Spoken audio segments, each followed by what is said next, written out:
देश भर में जो आंदोलन चल रहा है स्वदेशी अभियान, हर घर स्वदेशी और घर घर स्वदेशी, इस मंत्र के साथ ये अभियान शुरू हो रहा है। और ये अभियान कोई पहली बार हो रहा है ऐसा कुछ नहीं है। आप सबको याद, अगर इतिहास की पन्नों को पढ़ेंगे तो स्वतंत्रता के पूर्व भी जब देश गुलाम था उस समय भी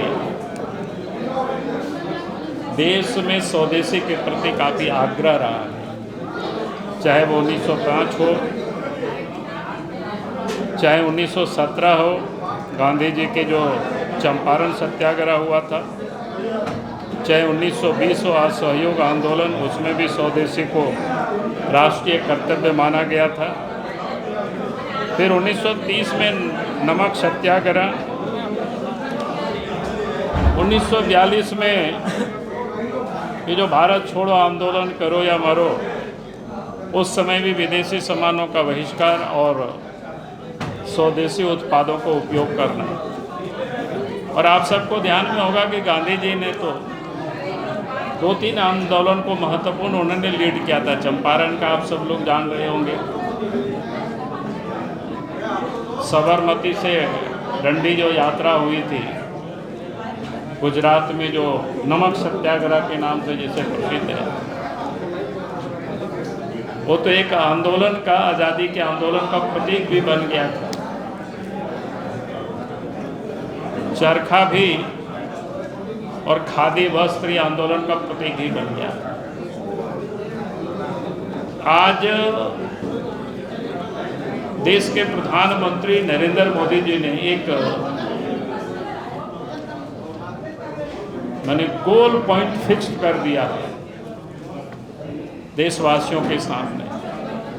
अब वो गोल पॉइंट क्या है आप सबने देखते होंगे, सब जगह देश के प्रधानमंत्री मंचों से कहते हैं कि भाई 2047 तक भारत को विकसित भारत बनाना है। तो 2047 तक भारत को विकसित भारत बनाना है, तो ये एक आदमी से नहीं हो सकता है।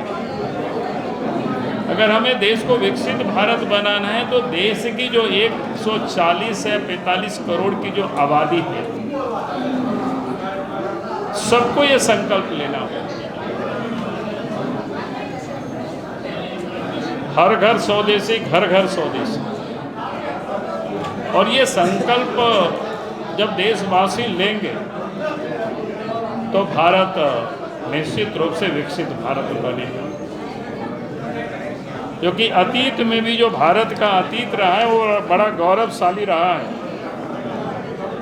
अगर आप सब थोड़ी ध्यान देंगे, ईसा पूर्व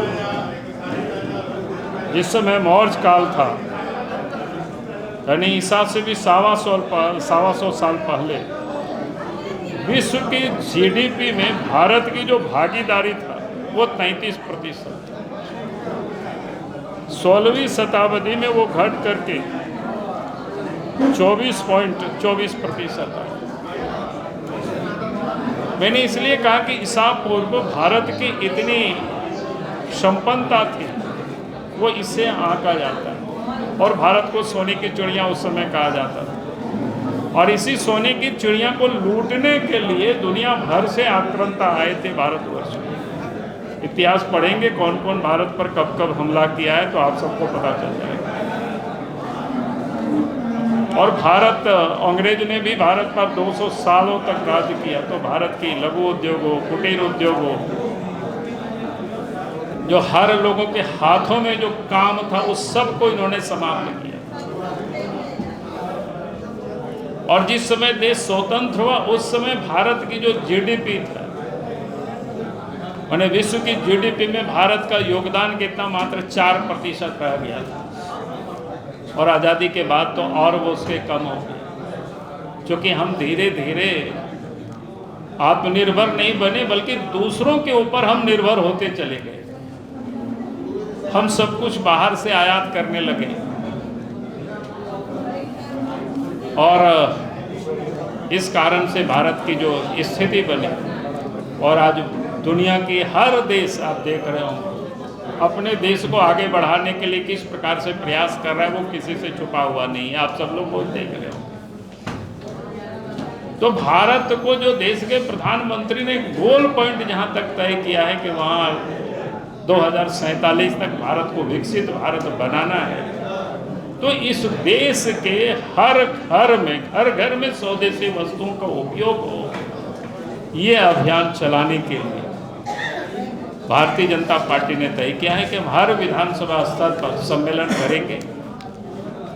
सम्मेलन में हमारे कार्यकर्ता भी रहेंगे, जनता भी रहेगी, फिर अनेकों प्रकार की गोष्ठियां भी आयोजित की जाएगी ताकि लोगों को के दिलों में स्वदेशी के प्रति एक प्रेम, स्वदेशी के प्रति आग्रह अधिक बढ़े, ताकि भारत आत्मनिर्भर भारत बन सके। आज हम कई क्षेत्रों में बने हैं, आप सब लोगों को पत्रक मिल जाएगी, हम कहेंगे, क्योंकि मैं उस आंकड़े को नहीं यहाँ उतना जाता हूँ कि हर क्षेत्र में, चाहे डिफेंस का सेक्टर हो,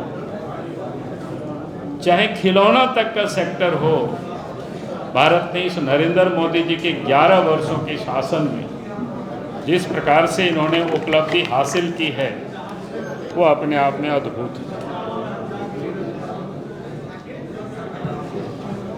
करते हैं जहां 2014 में मात्र दो यूनिट थी, आज भारत में 300 प्लस यूनिट बन गई, यानी फैक्ट्रियां बन गई।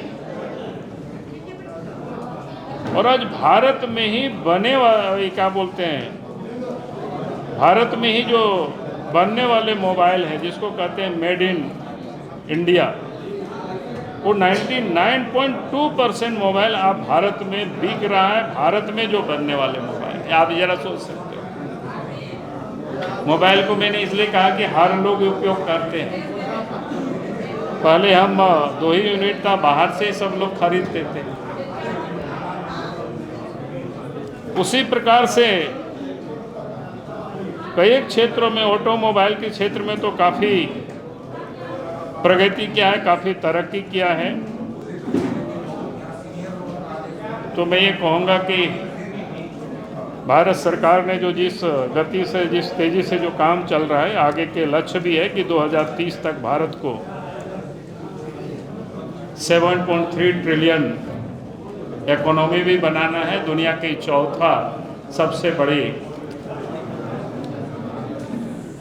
अर्थव्यवस्था को भी हमें मजबूत करना है। तो ये तभी संभव होगा जब स्वदेशी वस्तुओं का हम उपयोग करेंगे। आप सब लोगों से भी हमारा विनम्र निवेदन रहेगा, अपील रहेगा। आप सब भी, अभी आप संकल्प को भी आप सब लोग सुन रहे थे, तो अधिक से अधिक स्वदेशी वस्तुओं का ही हमें उपयोग करना चाहिए। जो वस्तु एकदम ही यहाँ नहीं मिल रहा है, देश में नहीं बन रहा है, नहीं तैयार हो रहा है, तो हमने कहा कि वो अपवाद स्वरूप, इसलिए अधिक से अधिक शब्दों का यहाँ प्रयोग किया गया है। हमें स्वदेशी वस्तुओं का उपयोग करना, यही आप सब लोगों से निवेदन है, अपील है। इन्हीं शब्दों के साथ बहुत बहुत धन्यवाद। सर 4 बजे घाटशिला कर रही है, बस का उधर चुनाव की घोषणा होगी, हम लोग भी तैयार हैं, हम लोग भी तैयारी कर रहे हैं। हम खुद नहीं, मैं कह रहा हूँ, हम तो खुद 2-2 बार कार्यकारी अध्यक्ष तो हमको लगता है 3-4 बार जा चुके हैं, और चंपाईदा तो उसी क्षेत्र में लगे हुए दिन रात। तो कहने का अर्थ है कि पार्टी पूरी तरह से चुनाव में लगी हुई है। अब चुनाव की घोषणा होगी, हमारे केंद्रीय चुनाव समिति है, प्रत्याशी की भी घोषणा कर देंगे। कैंडिडेट कौन होगा? अब कौन होंगे तो केंद्र तय करेंगे, नहीं हम लोग तो नहीं घोषणा करते हैं। पिछले बार कैंडिडेट थे वो, अब मैंने कहा कि हम लोग नहीं तय करते हैं, केंद्रीय चुनाव समिति है वो तय करती है। अच्छा सर, वेस्ट बंगाल में एक वाहन हो गए, खगेश मुर्मू, खगेन मुर्मू सर, उन पर हमला हुआ है।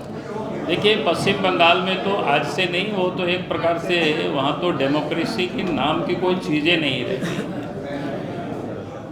जब कभी भी आप देखते हैं चुनाव भी होता है तो बिना हिंसा के वहाँ चुनाव संपन्न होते ही नहीं। चुनाव के बाद चाहे पंचायत का चुनाव यानी स्थानीय निकाय का चुनाव हो, तो आप देखते होंगे कितना खून खराब होता है, घर द्वार छोड़ करके लोग बाहर भाग आते हैं। जनप्रतिनिधि तक वहाँ सुरक्षित नहीं। खगेन मुर्मू तो सांसद भी है, और चुनाव चूँकि 2026 में होना है, वो करीब आ रहा है, तो अभी से वो दहशत पैदा करना चाहती है ममता गवर्नमेंट।